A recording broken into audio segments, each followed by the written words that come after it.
Hello, this is a free call from Hey, it's Gypsy. An offender at the Chillicothe Correctional Center. This call is from a correctional facility and may be monitored and recorded. To accept this free call, press 1. To refuse this free call, press 2. If you would like to permanently block your number from Thank you for using Securus.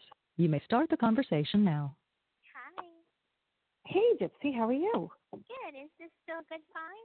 It's a great time. Thank you so much. I'm actually just getting my computer open. Are you having a good day? I am. Great. Trying to figure out what I'm going to have for lunch. What are you in the mood for? Okay, so I don't have that much canteen food in my locker right now, and I usually don't go eat at the chow hall because their food is kind of nasty. It's very bland. Oh. And All right. it's not very filling. And so I go to canteen every week, and there's like a weekly spend limit. It's like $87.50 of canteen you can buy a week. Go once a week. I'm going to go on Mondays. Well, I guess their inventory has been lax. Like, there has been nothing to buy at the store. And so I got an ice cream this week, and there's practically nothing in my locker. So let's see, I've got Cheerios. I've got a half of chips, and I have angel hair pasta. So I'm having what am I going to eat with all that? All right. The angel hair sounds nice. Yeah, and I live on the honor wing. It's called an incentive wing, but honor wing. It's for inmates that have good behavior. If they haven't had a write-up within a year, they get to live on an honor wing. And we have 2 microwaves. We have a big screen TV in our day room. We have plastic chairs and more tables in the day room. We have an ironing board with an iron, so we can iron our khakis. Okay. Yeah, so it's a nice, it's like the penthouse of prison. Wow. That's pretty cool. Yeah. And you said it's for 1 year, good behavior? Yeah. Wow. Okay. No, I'm glad. That's actually very interesting. I don't know if you noticed, but I tried to kind of paint a little bit more vivid of a picture of like your day to day. So like that kind of description is very interesting to me. Yeah. And I think a lot of people will find it interesting. Obviously there are other women you're sharing this space with? Yeah, I have 3 other roommates, so it's 4 women to a room, and if you could, some prisons are different than others, and my prison, it's a prison, but it honestly, the way it's set up, it looks more like a dorm. And so there's, a lower level and a top tier with rooms. And we have a key to our room. So we have like a lanyard. It's a green lanyard. Oh, okay. An actual key, like it looks like a house key, to our room. And we have a table in our room that I want to say it's a 4x4 table in the middle of the room. It's not made out of metal, so it looks a little more homey. I guess they don't laminate. I think so. It looks more homey than a jail does. That's a common misconception that people have, is when they think of prison, they think of a jail. And they're like, oh, yeah, I've watched 60 Days In. I'm like, it's actually not like that at all. Okay. Now, how long have you been in this intensive area? Since September. I used to live on an honor wing before COVID. And then when COVID happened, when I tell you, this prison, nobody was ready for the massive shit show that COVID was going to be. And so our prison was our warden was trying to do the right thing and make changes to policy and our routine based on what the guidelines and the mask mandates and stuff that was coming out. So when I tell you 1 week it would be you have to wear your mask in the day room and anytime you're out of your room, and then there was other times you'd have to even wear your mask in your room, and then there was no mask. So it was 1 week it was different, and then so they disbanded the honor wing because they started to move around people according to what their job detail was. So if someone worked in the kitchen, they'd all put them on one housing unit. So in case someone got COVID, they can quarantine everyone that worked with that one person. Right.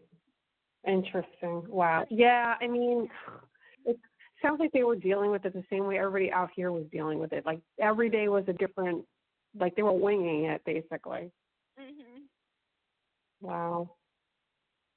Well, thank you for that. That's This call is from a that's correctional really... facility and may be monitored and recorded. Oh, hello? Oh, it's that recording comes on every once in a while. Don't worry about it. Just ignore it. Oh, okay. Yeah, no, I was going to say, are you calling from a different method? Because yesterday that didn't happen. That recording pops in maybe once an hour. Like Okay. It doesn't pop on very often. So. Okay. Well, it doesn't bother me. Okay, so I mean, I don't know, if you had any thoughts that came to you after our conversations yesterday about those first 3 chapters, but if you wanted to, let me know if anything came to mind, we could move on to chapter 4. No, nothing else came to mind. Okay, great.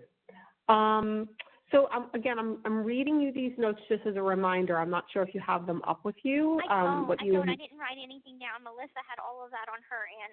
I'm kind of go with the flow. I have nothing in front of me. Okay, perfect. I just wanted to make sure I wasn't repeating, anything you already knew. So the chapter 4 note is unraveling, and this is what she wrote. This chapter is Gypsy starting to doubt her mother's stories and believing in her intuition that something is not right. This is the first time Gypsy starts to trust herself and act upon it. The emotional POV, point of view, should be how Gypsy feels facing her mother's wrath, the fear, the seedling of faith in herself. The lies are now starting to be uncovered, and the shape-shifting of excuses her mother gives to her give examples of the gaslighting. So, it's funny. I think you and I actually discussed some good gaslighting, and kind of the questioning we had talked about, yesterday.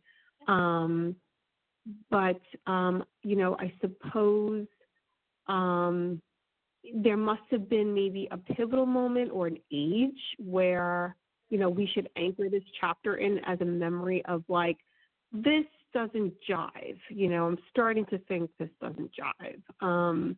Do you have any instances of those moments, big or small, where seeds started to grow in your mind that something wasn't right?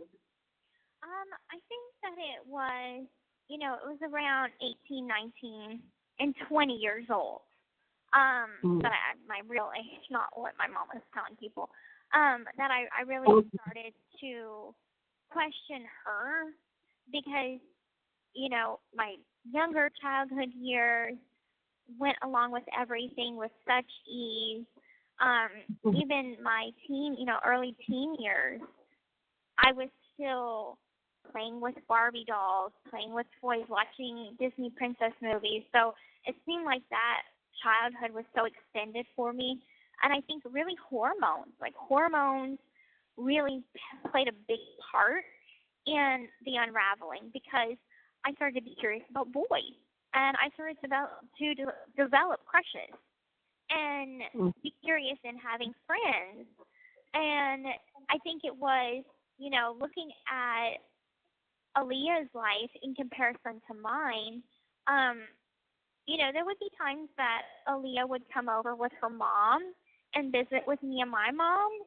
There would be times that Aaliyah would see us in the backyard, maybe having a little mom and daughter campfire, and Aaliyah would walk over and, talk to us.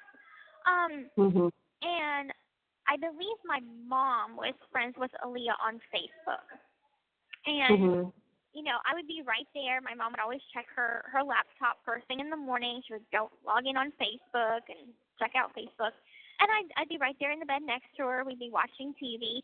And I'd look over at her laptop and I'd see the different posts from people. and I'd see Aaliyah at her prom, Aaliyah hanging out with boys, hanging out with friends at the mall. And I guess it just got me wondering, like, gosh, that's so cool. And I never get to do things like that.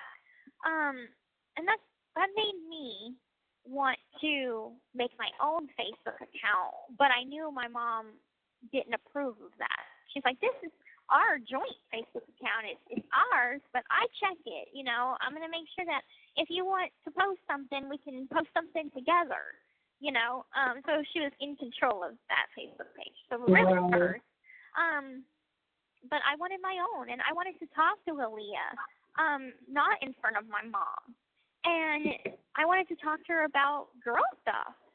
And it was like going back to what you said yesterday, that like, regardless of how you're brought up, it seems like you have a biological line to walk. And I was starting to, develop. My body was changing. I was always skinny. So my breasts weren't that big. But, of course, I went through puberty. And I had questions. I had questions about my body. I had questions about boys. And I just thought Aaliyah was so cool. And so that really made me start to question, like, why am I so different? Right. So it really is that there's not necessarily this pivotal thing that your mother said or did that you were like, this must be a lie. It was more this mirror being held up, right? Like Leah seems like a mirror, and you're looking into it and you're seeing something of another vision of yourself, and how do you? And I guess the unraveling, as this is titled, is really not necessarily the unraveling of the lies. It's the unraveling of the hold that you can have on a child at this point, right? Yes. Because that's when it all really started, because before that point, before I started to wonder, why could Aaliyah do this, but I can't, and I have never done this, I never thought anything different, because it's like, remember how we talked about me never having that comparison? Well, I finally had something to compare. Yeah.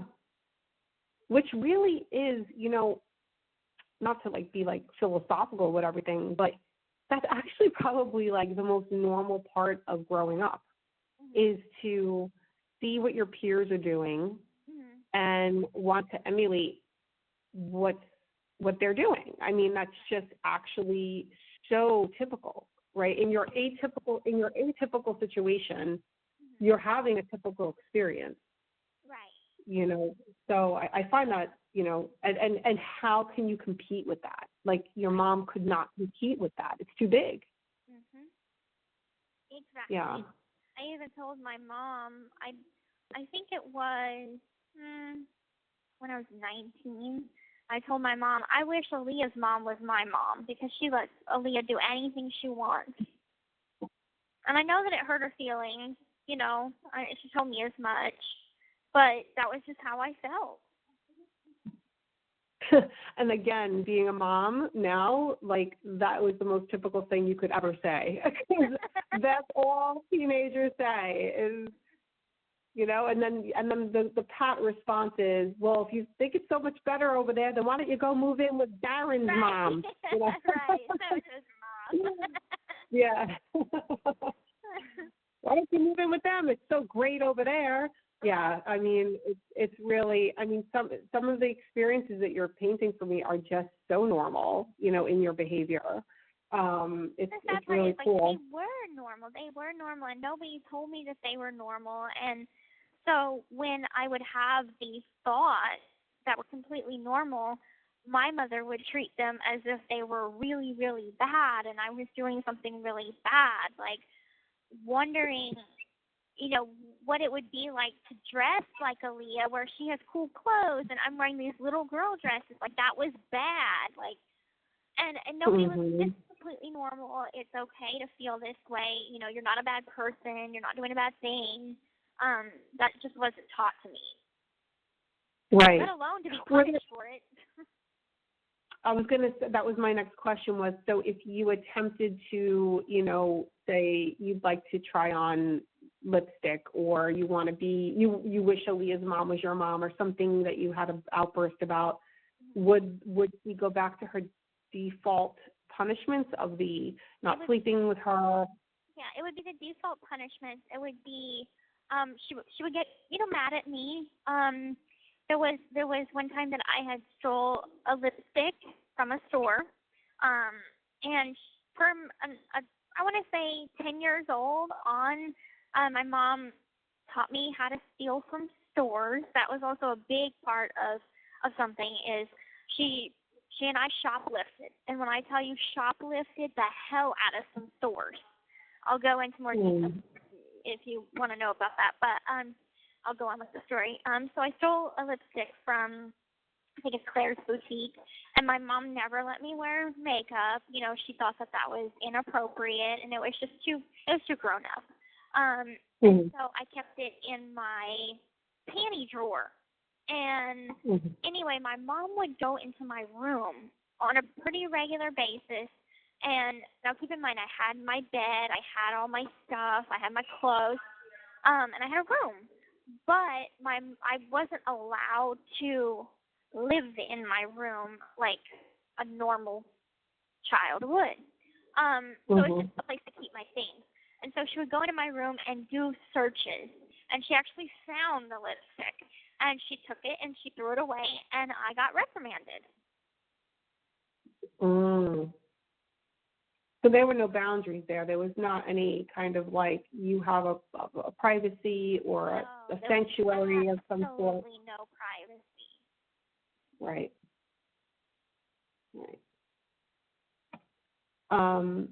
Let me see if there's a chapter where you talk about the shoplifting.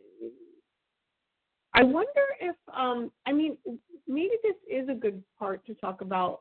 Was there a part of the shoplifting experience, or was there a time where that even was starting to unravel, just to go with the theme of unraveling of like the control?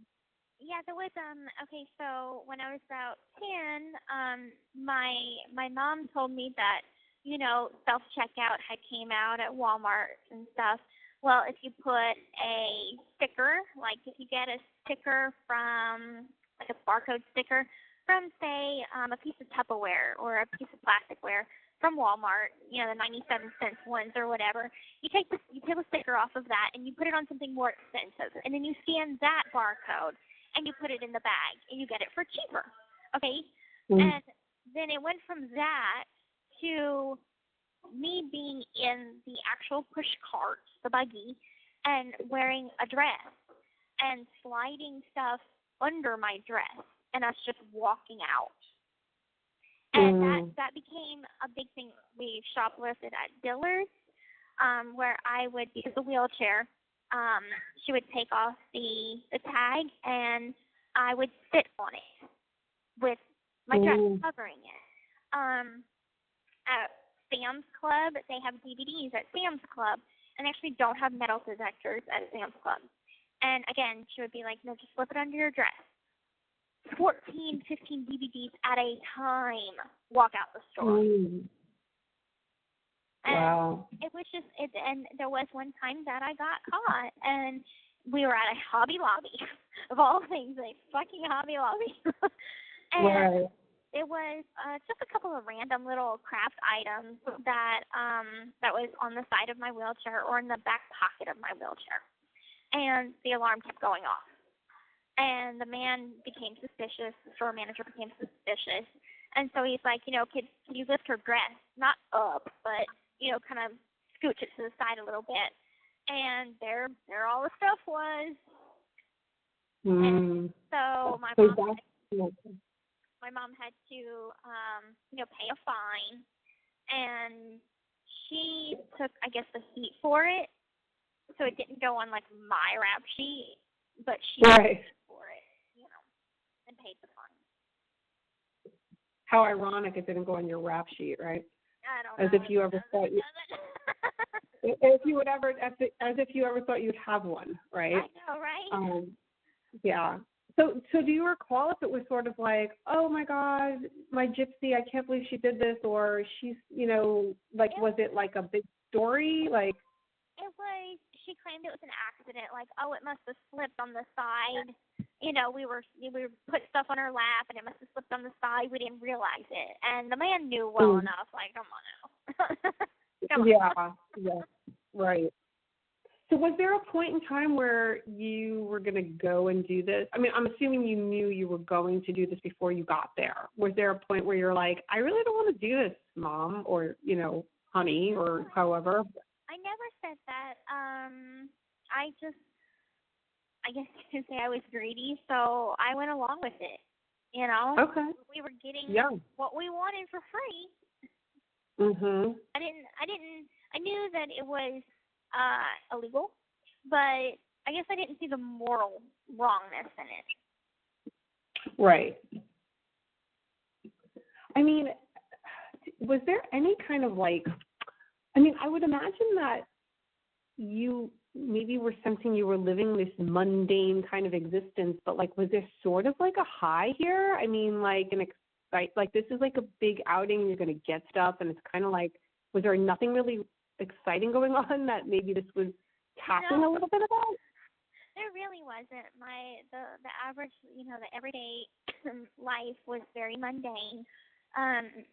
I would say, to walk you through a day in our life, we would wake up at about 11 o'clock in the morning. Oh wow. Yeah. And then how we would start our day is my mom would put some biscuits, those Pillsbury biscuits, in the oven. Yeah. For breakfast. She would watch soap operas like Young and the Restless and Bold and the Beautiful.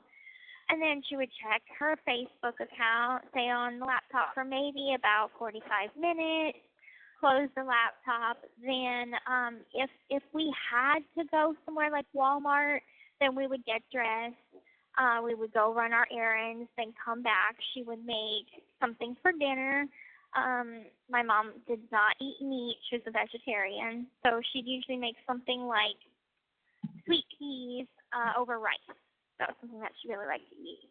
And then for me, it was like I had my medicines in the morning, and then my medicines at night, and then my feeding through my feeding tube.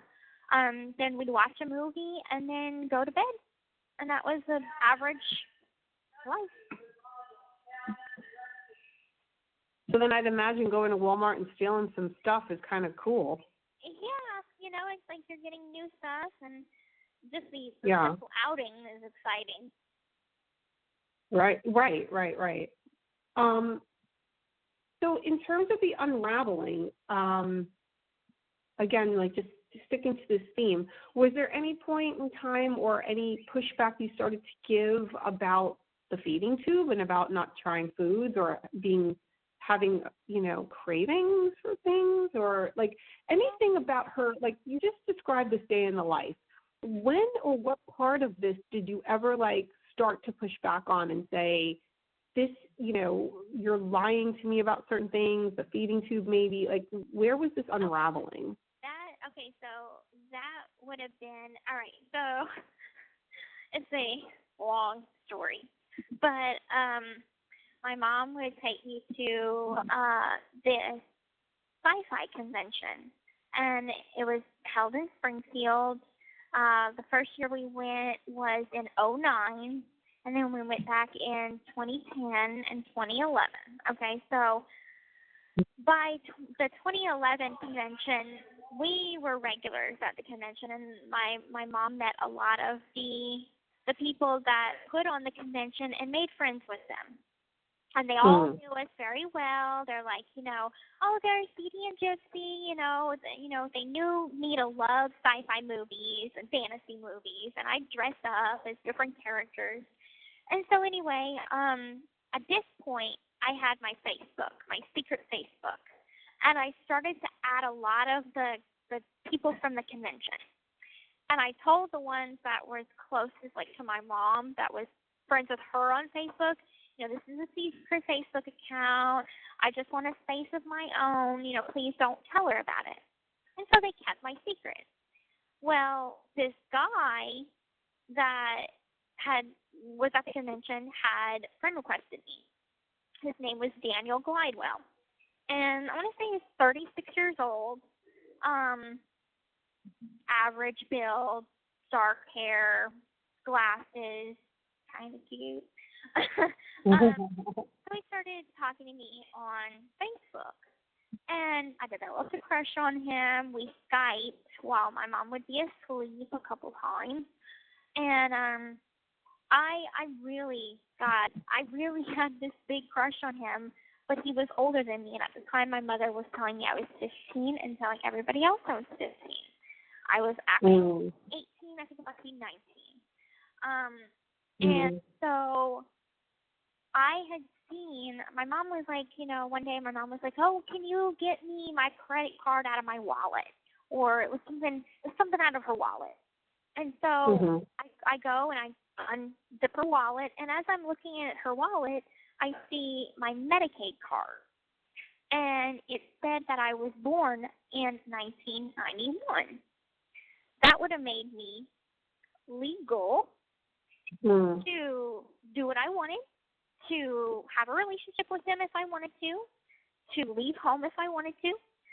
And so I told Daniel, I said, I kept it to myself. I didn't confront her right away. I told Daniel, I said, I think I'm older than what my mom is telling me. And he's like, why do you say that? And I'm like, because I found my Medicaid card, and it has that I'm born in 1991. That would make me older. And therefore, what we're doing is not wrong.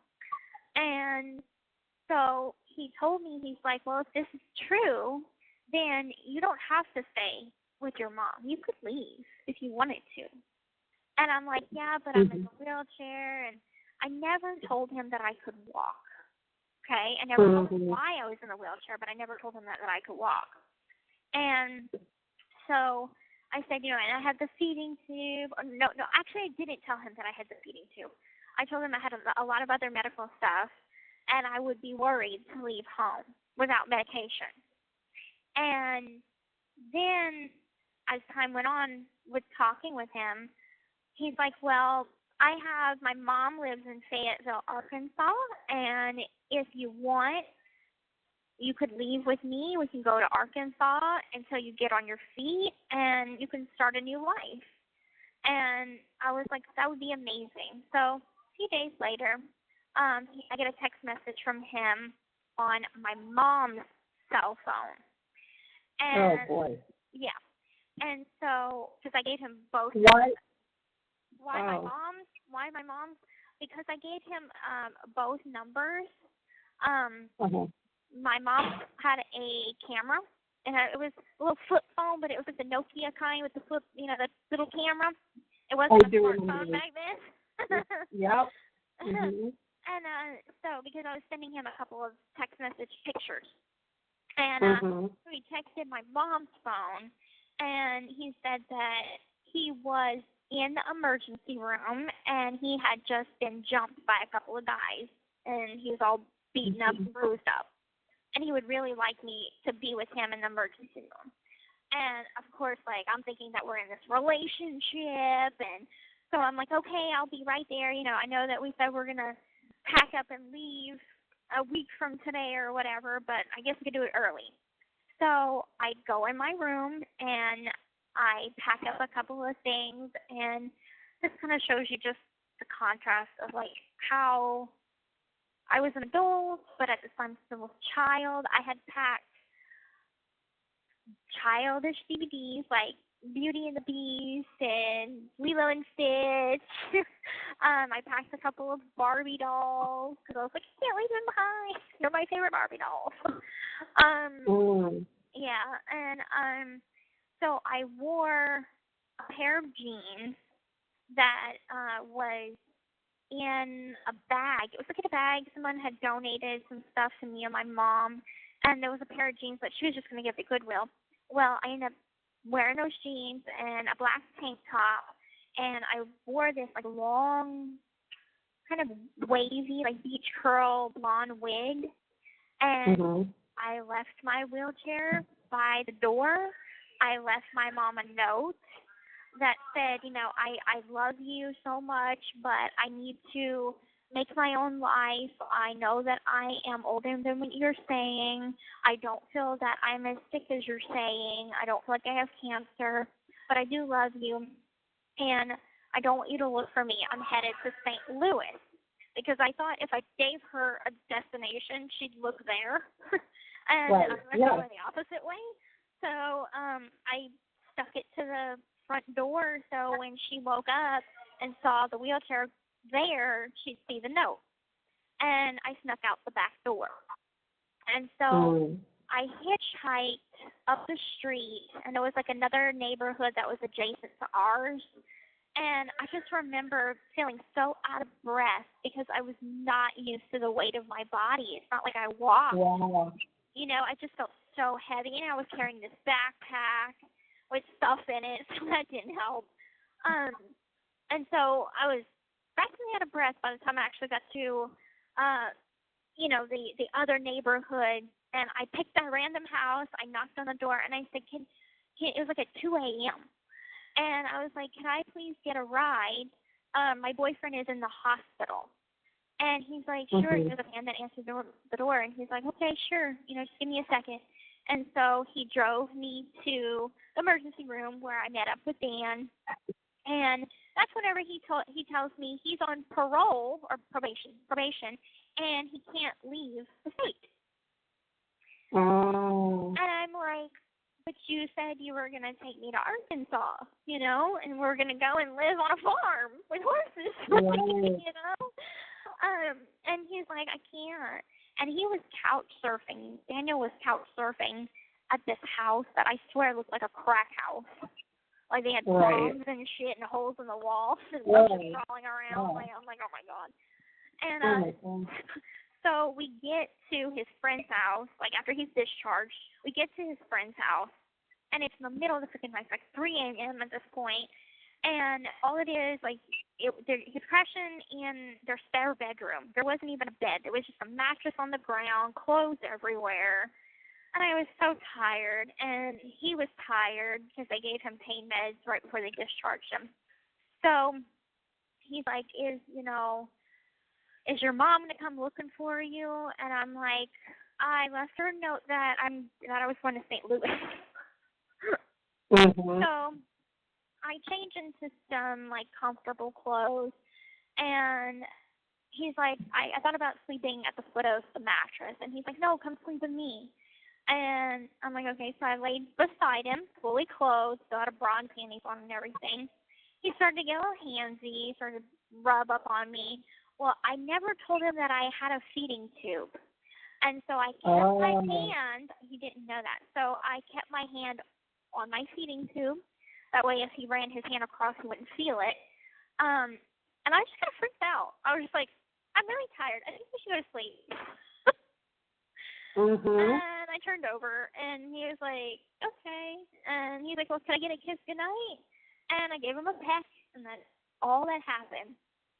2-3 hours later, so the couple that, I guess his friends or whatever, the man had came in the room and was like, hey, what's your name?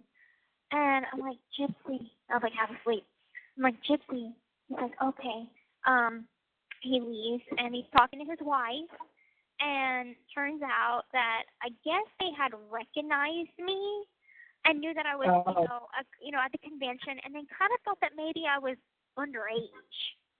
And so they had called one of their friends, Melanie, who is also a mutual friend of my mom's on Facebook. So Melanie called my mom and then let her know where I was. And so my mom comes into the room. The man is like, your mom's here. And I'm like, what? God. What? And she walks in the room. I stand up, and she's like, where is the money? Because I had stole cash from the safe. It was like a few $1,000. And I also stole her.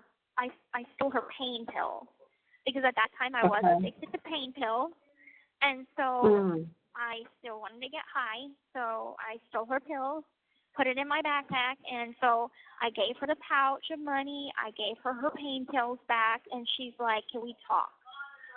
And I'm like, okay. She's like, talk with me on the porch. So I walked with her, sat on the porch, and I said, I know that I'm 19. I can be with him if I want to. I love him, and I want to stay. And she's like, okay. If you come back with me, I will let you see him. And I'm like, you promise? And she's like, yes. Just go get your stuff, and we'll go home. I said, okay. So I got my backpack, and I went with her, and that is when she brought me back home. She looked through my backpack and seen, you know, what I had packed, because I did have a couple of, like, lingerie bras that I took some sexy pictures in. And so she went to the store and got a pregnancy test. She made me take a pregnancy test. I'm still a virgin at this point, okay? Right. I just kissed. I had my first kiss just then. And, this is like a pet. Yeah. Yeah, so it was like a peck, so that's it. And so here I am taking a pregnancy test, and she's like, if you're pregnant, like, you're getting an abortion. And I'm like, I promise you, like, nothing happened. We didn't do anything. And she's like, how can I trust you? Like, how can I trust you at your word? And after arguing, crying, she smashes my laptop and my cell phone. It was like a little track phone. It wasn't a fancy phone at all. It was maybe $20. And it was the government paid phone where you get the free minutes every month. Yeah, it was that. And she had got a dog leash and a pair of handcuffs and chained me to her bed, the bed, and kept me that way. And she logged into my Facebook account, and every time she would see something, like maybe a post that I was being a little smart ass or just I was being my age, she'd backhand me. She'd hit me. And she closed my Facebook down, and she went on hers and told all of her friends, Melanie included, and anybody that was aware of the situation. I guess nobody really said, Gypsy's walking out of, their house. She created a story that said, she said that Daniel had came to our house and picked me up, and he didn't bring my wheelchair, but he carried me into the house, and that she found me and she brought me back home, and that she's thinking about pressing legal charges against him because he's a pedophile and I'm underage, and she went to Staples to get my birth certificate. Okay, what I didn't know, and my lawyer seems to think what had happened, was I wanted proof. I didn't have the original birth certificate, but she had a copy of it, and it said 1991. And so she's like, I'm going to prove to you, I'm going to get a new copy of your birth certificate. So she goes to Staples. And that's when my attorney had told me, like, honey, you don't go to Staples to get a birth certificate. But what he seems to think is what happened was she went and get white out and put a 5 or whatever to change the year. And then that was proof to me. So I'm like, oh, well, I didn't know that then. So when she's like, you're really 15, this guy needs to leave you alone, whatever. And so, I was chained to that bed for like 2 weeks. And it was a very awkward time, because it was mistrust on her end, mistrust on my end. And that is when I would say the unraveling happened. Because we had this big explosion of, I'm walking in front of people, and I'm telling you, I know I'm 19, and I'm telling you I want to leave home, and you're not letting me. So.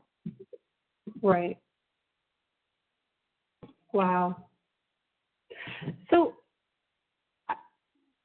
how did you know? When she wanted to give you a pregnancy test, did you ever have a conversation, or why would you, about how babies are made? Well, I guess you could say I kind of put two and two together on my own a little bit. Maybe not all the details, but like I knew that I didn't touch him there, you know.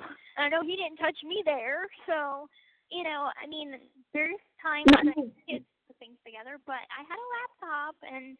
You know, I was curious about sex, but no, we never had a conversation about sex. She never let me watch rated R movies that had sexual scenes. She would always cover my eyes.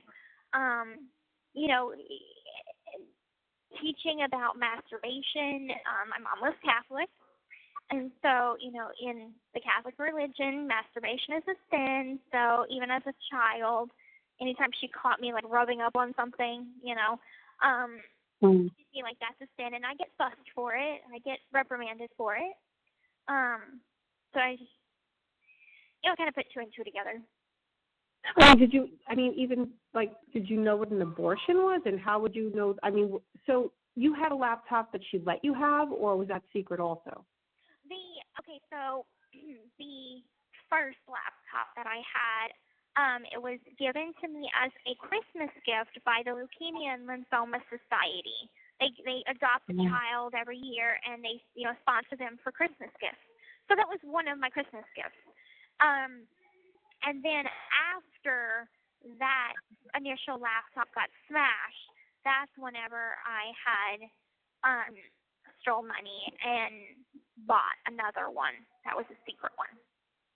So the laptop was your, you know, kind of your portal into pop culture and sex and what other kids were doing and social media. And so she wasn't monitoring any of that?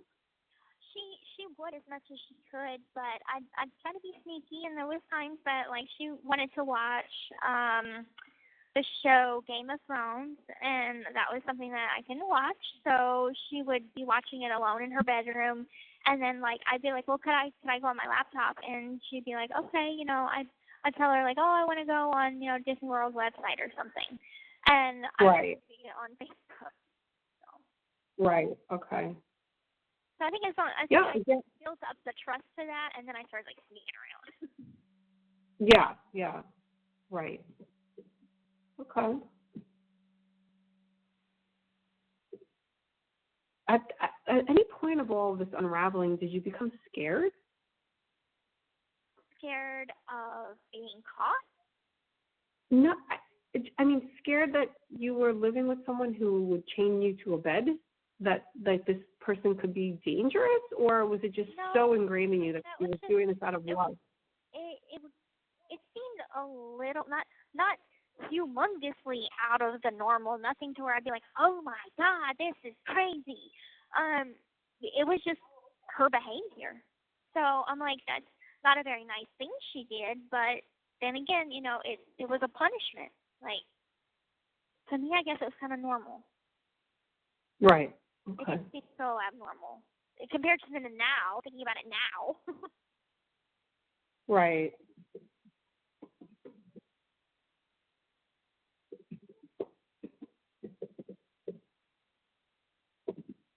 That brings us to the next chapter, which is walking away.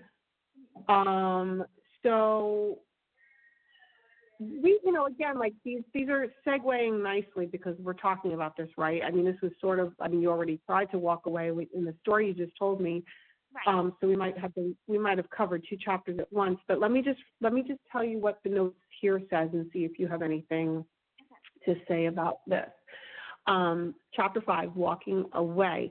This is a very important chapter as it reflects Gypsy's turning point. It's highly emotionally charged as there is answers to the questions people ask now. Why didn't you just leave or just walk away? She did, and this is what was the aftermath. We need to answer that question for readers here in Gypsy's own words. Needs to include reference to her goodbye note to her mom. Is that the one that you just told me about? And that you're going to see? The goodbye note? Yeah, that's the goodbye note, but there was also a second attempt to run away. So it could... Okay, many people do not know this. So I think this is the part, so the note and the whole leaving for the hospital, people know, they think I'm going to say they know it, but They think they know it because it was featured in the movie and all that. But this goodbye note, many people do not know about this. Then Melissa says, I feel this chapter is a place that people are going to finally understand the why to her mom's murder. Okay. And so that might go hand in hand with the second attempt. So the second attempt was in 2012. Okay, so I had earned my mother's trust after being chained to the bed. I had earned my mother's trust again to at least have things try to be back to normal, at least our normal. And I was like, well, I'm not going to be able to make another attempt while things are so emotionally charged and, you know, I'm on her radar. I have to wait till her guard is down that way, because there was a bell on the door, on the front and back door, just in case I ever turned the knob. So I had to wait till those defenses were down and those protections were down. And so there was a period of time where, you know, we pretended like things were normal again and we were this loving mother and daughter again. Well, I had packed a bag and I stuffed it under the couch. And my plan was to make another attempt to leave home again. And just by myself, nobody helping me, just run. So I packed a bag, and I had a cat. I really wanted to bring my cat. I even packed some cat food because I really wasn't sure if I was going to take my cat or not. But anyway, it's neither here nor there. There was just something that I guess, I don't know if my demeanor was a little off, but I guess something tipped her off. And she did one of her searches. She went in my room, she searched around, didn't find anything out of the ordinary. So she goes to the living room. And I'm in her bedroom, I'm in the bed at this point, and I feel like she is looking around. And so I decide to follow her. I follow her into the living room, and she looks under the couch cushion, and she finds my bag. And she's questioning me about it, and I just break. And I just, instead of making phrases that even make sense, I was just saying how I felt. I was just saying, you know, can't you just let me leave? Like, I want to leave. I want to go. Let me go. And she's like, just not this again. She's like, I thought we moved past this. And I'm like, I promise you, like, I won't bother you. I won't ask for anything from you. Just let me go and you'll never see me again. And she started to walk toward me with an angry look on her face and with the bag in her hand. And the kitchen table was right next to me. And there was a BB gun. And it looked like a .22 caliber handgun, but it was the kind that you get at Walmart, and it looks like a handgun, but it's for BBs. And I grabbed it. It was loaded. And I grabbed it to threaten her. Like, I thought maybe just by holding it, it would get her to back off. And she didn't back off. She kept coming close to me, like, oh, you're gonna shoot me or something. I don't think that she really believed that I would. And so out of fear and instinct, I pulled the trigger again and again and again and again. I offloaded like 10 bullets, 10 little BBs at her. And a couple of them did hit her, and they were little tiny flesh wounds. But I think she was really, really shocked that I hit her. Like, I shot her. And she even said that. She's like, you shot me. And I'm like, I'm sorry. Just give me my bag, and I'm going to go. And there was a knife, too, that it looked like a decorative dagger. It was something that my mom had collected. This is Chinese sort of dagger that my mom had got. And I saw it laying around on the ground, so I picked that up too, and I grabbed that too. And so I started to come at her. And keep in mind that I am still in a wheelchair, by the way. Like, I don't know why I didn't think to, like, get up and threaten her with this, but I was in my wheelchair, and I was coming at her with the gun, and the gun was empty at this point. but the threat of it I just thought would work. And so I finally cornered her in the bathroom. She got in the bathroom, she tried to close the door, and my wheelchair stopped it from closing. And at that point it was kind of a standoff. She was sitting on the toilet, and here I am in my wheelchair at the entrance of the bathroom with a BB gun in my hand and a knife in my hand. And we just started talking. And I think she was trying to defuse the situation. She was trying to calm the situation. And I bleh, just everything came out. I'm like, why can't I be like other kids? Why can't I be like Aaliyah? Why do you dress me the way I do? Why do you shave my head? Asking all of these questions that I had been holding inside and wondering for a while, why is my life this way? And I was also mad at her for everything that she did with Daniel, trying to get him in trouble. And he didn't want to have anything to do with me because he's like, whoa, that is way too much to deal with.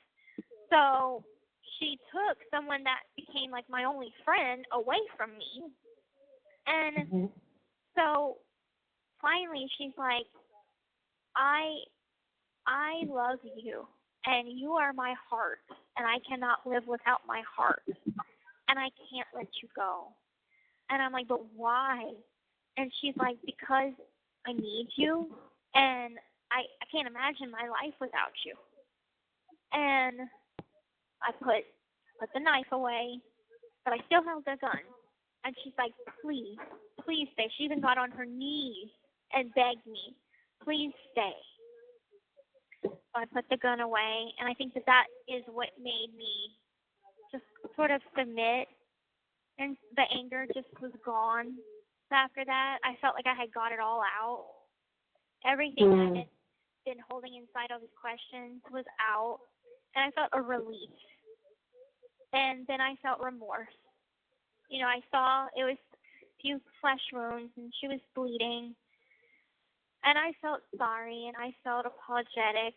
And after that, we went to our bedroom. I sat on the bed. She sat on the bed.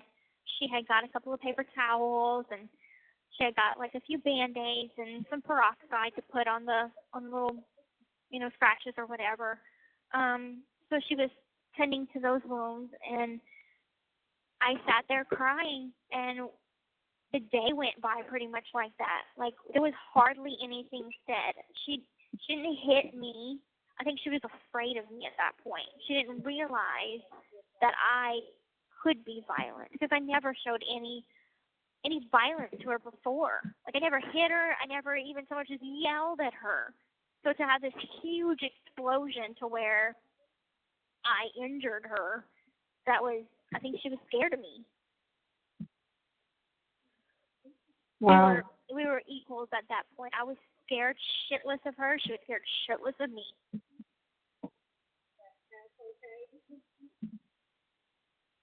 So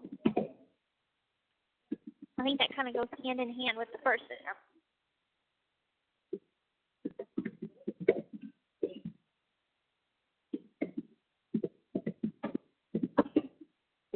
So even at that point, you didn't get up out of the wheelchair even though you could, and you right. Wow. That's crazy to me, but it's whenever whenever I'm in a very scared or shocked state of mind, common sense doesn't seem to apply, because the same thing kind of happened after the murder happened, because I was when me and Nick were in the house right after the murder happened, I was taking pictures of myself and throwing it in the trash, pictures on the refrigerator and throwing it in the trash, and telling him well, if I throw these away, no one will know I lived here. Common sense does not apply. Right. Wow. Okay. I mean, so I guess nobody's hearing you guys yelling at each other. I mean, I would imagine the house isn't so, soundproof, and nobody. We had a neighbor that we had our house, and then there was the house next to us, but on the opposite side of our house, there was a bit of land. It was like a slot of land that they were never going to build another house on. So it was kind of spacious, and then the neighbor that lived on the side of us, she went to college, and she lived with her mom pretty much. She has Asperger's, autism, and so she would live, she had the house, but it was only for like the weekends, and she wasn't there, so nobody heard us. And the gun didn't make any loud sounds or anything, you know, it was just like. Yeah. So. Yeah. How do you, this is like silly. How do you spell Aaliyah's name? Aleeah. Oh, okay. Great. Thank you. Okay. So then you kind of just, so now how long after this was the murder? After this moment? About 4 or 5 years. I think 4 years. 4 years, yeah. So you spent another, so how old are you here? Like 18 or 19? 19. 19. And so. Maybe 20. Maybe, depending on where. And so you spend, so after all this, you go back to just, back in the wheelchair, back. Yeah, trying to do, again, like the first time, like the first attempt, trying to go back into this life that we've been living. Right. Trying to do the every little detail, you know, daily details of existence. But now she barely spoke to me, and I tried to slip back into that role of, you know, oh, we're loving and we're happy and things are good. What movie do you want to watch tonight? But after the event that just happened, like, she just kind of shut down. And, you know, she just kind of was like, you know, if I'd asked her a question, it was like, you don't speak unless spoken to, I guess. Like, what are we having for dinner? I don't know. You know. So. Was that sort of like I mean, there is like a parental control of like withholding love as a control mechanism. Was that kind of what do you think she was withholding love, like as a punishment? I think it was a little bit of withholding love, but I think it was a little bit of shock. I think she was in shock. But not for the 4 or 5 years. Like, was it that long of a period of time that you just lived like that, like going through the motions, and she was just shut down? No, there was a time that things got better. Oh, okay, that's what I was wondering. Like, if you had to live like that. So. No, things eventually got better, and I kept being very apologetic, and I'm like, you know, I can't believe I did that. I'm so sorry. I will never do that again. And I think after trying to pretend, it became easier to pretend. Maybe even a moment or two that we didn't have to pretend, and it was a good moment. But there was still always that, you know, underlying mistrust. Right. You always sense that. And it's hard to forgive, too, because she would always bring it up in an argument, being like, you tried to kill me. I'm like, it was a BS. I didn't try to kill you. Right. I mean, yeah. I don't even know what I was doing with the knife. I think that was just a threat. But, you know, I'm like, I wasn't going to kill you. Maybe you were trying to prove to yourself what you were maybe capable of doing to defend yourself. Maybe this was like just trying to be bigger than what I was. I mean, she was a heavy-set woman. She, you know, towered over me. So, and especially in the wheelchair. Yeah. So I'm like, I guess I was trying to toughen up a little. So I want to ask you about this chapter.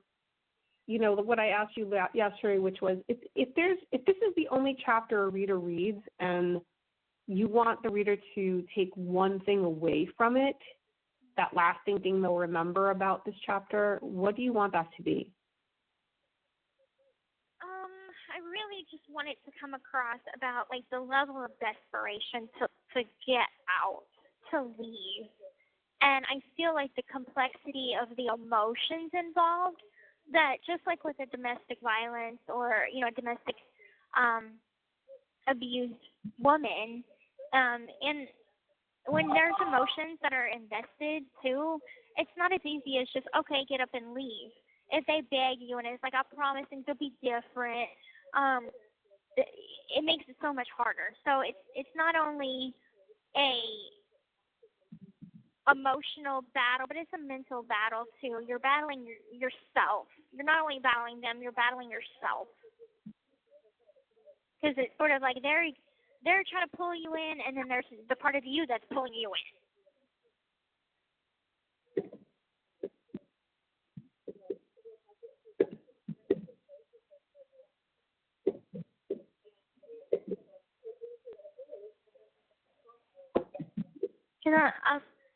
I didn't hate my mom, but there was times that I hated her, and then there was always that underlying love and that underlying desire for her to love me. Disappointing her was growing up my biggest fear. Right.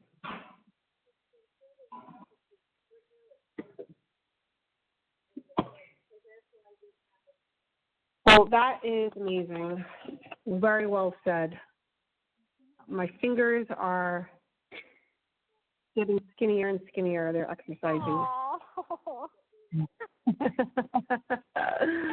about maybe recording our calls, that way you wouldn't have to type it on the fly. I mean, I guess I can, but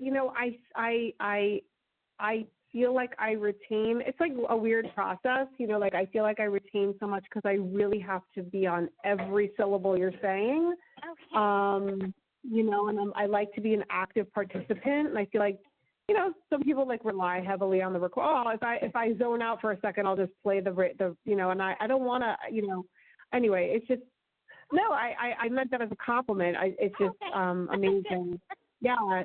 You're so articulate. I mean, I don't know how long it is taking you to get to this point where you can look back and understand in a way, in hindsight, what was going on in your brain. And, do you do a lot of work with therapists there, or is this just from the time?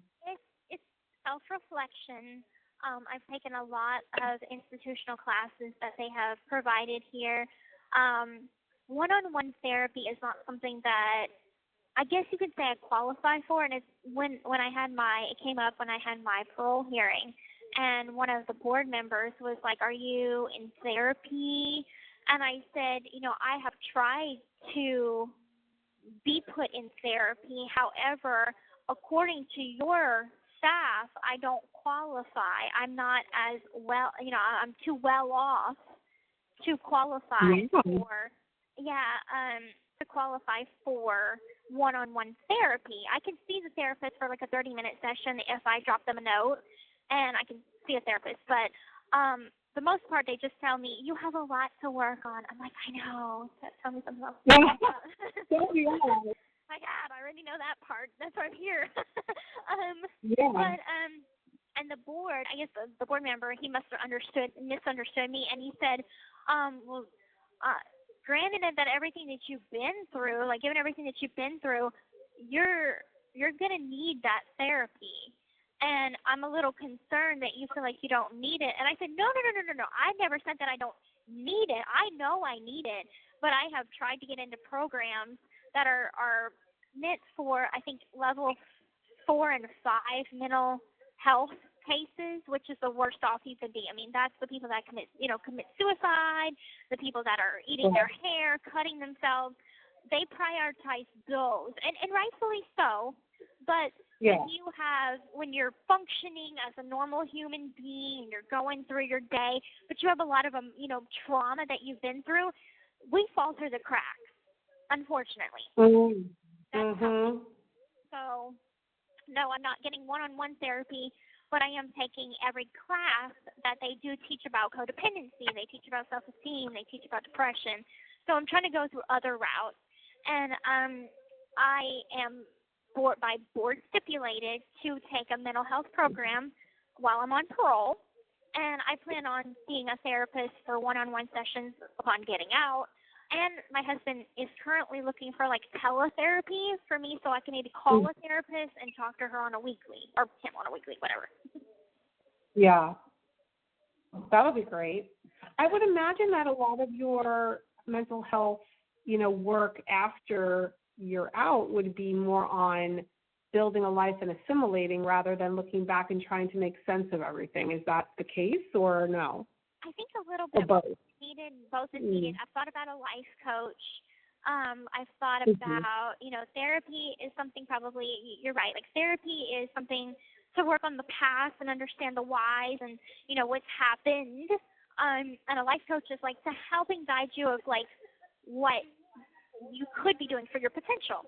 And so I think I want a little bit of both. There's things that I am trying to figure out, and there's things about myself. I have insecurity issues, big time. And there's things that I do in my marriage that I know that stem from past experiences with my mother, and they're not healthy, and I need to learn how to better navigate those issues and triggers. I have a lot of triggers, and so it's hard for my husband, who, didn't have trauma as a child, to, it's so easy for him to step on one and then not realize that that's a trigger for me. Like, he actually said the words, I can't remember what the situation was, but he said, you're my heart, and I can't live without my heart. And I said, please don't say that. Don't. And he's like, what? And I said, my mother used to say that. I'm like, please don't say that. And he's like, well, I didn't mean it like anything wrong. I'm like, I know you didn't. I know you meant to be sweet and loving and romantic. I get it. But it's just a trigger. Right. Yeah, I mean, that's, I've been in therapy for God knows how long, and every Wednesday, actually, it just reminded me, 3 minutes from now I have to go to therapy. I almost blew them off.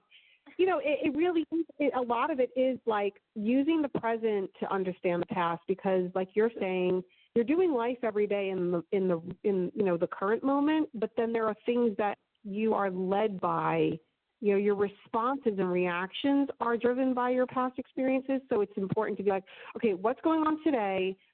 How are you reacting? And if you're reacting in a bad way, not bad, but if you're reacting in a negative and unproductive way, let's walk back and see, where is this coming from and how do we then respond better. So you're right. It is sort of like you're dealing in the past and the present at the same time, because they're all connected in terms of responses. But anyway, so my gosh, I have to hang up on you so I can go and be all therapied.